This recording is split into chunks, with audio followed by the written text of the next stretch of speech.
நம்முடைய பிதாவாகிய தேவனாலும் நம்முடைய இரட்சகராகிய இயேசு கிறிஸ்துவினாலும் உங்களுக்கு கிருபையும் சமாதானமும் உண்டாவதாக. கிறிஸ்து இயேசுவுக்குள் அன்பான சகோதர சகோதரிகளே, இன்று நாம் தியானத்துக்கு எடுத்துக்கொள்ள இருக்கிறதான வேதவசனம் யோவான் எழுதின சுவிசேஷம் 12ஆம் அதிகாரம் 1ஆம் வசனம். பஸ்கா பண்டிகை வர 6 நாளைக்கு முன். ஆமேன். இன்று இயேசு கிறிஸ்து மரிப்பதற்கு முன்பு நடந்ததான கடைசியான 6 நாட்கள் நடந்ததான முழு நிகழ்வுகளையும் இன்று நாம் தியானிக்க இருக்கிறோம்.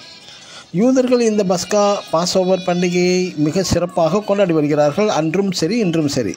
இயேசு மரிப்பதற்கு 6 நாளைக்கு முன் பெத்தானியா லாசர் வீட்டிலிருந்து அவர் விருந்துக்கு போகிறார்.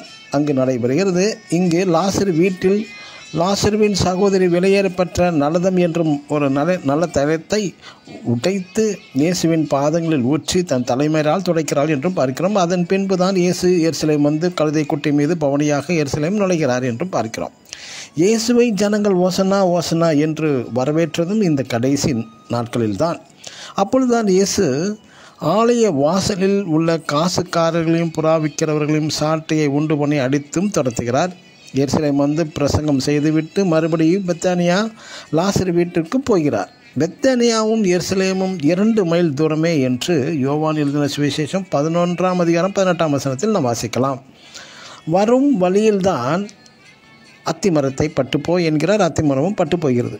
கடைசி 2 நாட்களில் பரிசேயர் சதுசேயர் நியாய சாஸ்திரிகளை வெள்ளையடிக்கப்பட்டதான கல்லறை என்றும் திட்டுகிறார். இந்த பாஸ்ஓவர் பண்டிகை என்பது இஸ்ரேலர்களின் எகிப்திலிருந்து விடுதலை பெற்று புறப்பட்டதான நாள். இந்த தினத்தை சுக்கோத் தினம் என்றும் சொல்வார்கள். இந்த நாளில்தான் பழுதற்ற 1 வயது நிரம்பிய பெர்ஃபெக்ட் லேம்ப் அடிக்கப்பட வேண்டும். இந்த மாதம் யூதர்களின் நிசான் மாதம், ஆபிப் மாதம் என்றும் சொல்வார்கள். அதாவது கிபி 30இல் 14ஆம் தேதி தான் இயேசு மரித்த நாளை இயேசு பலியிடப்பட்ட நாள் என்று வேத வல்லுநர்களின் கருத்து.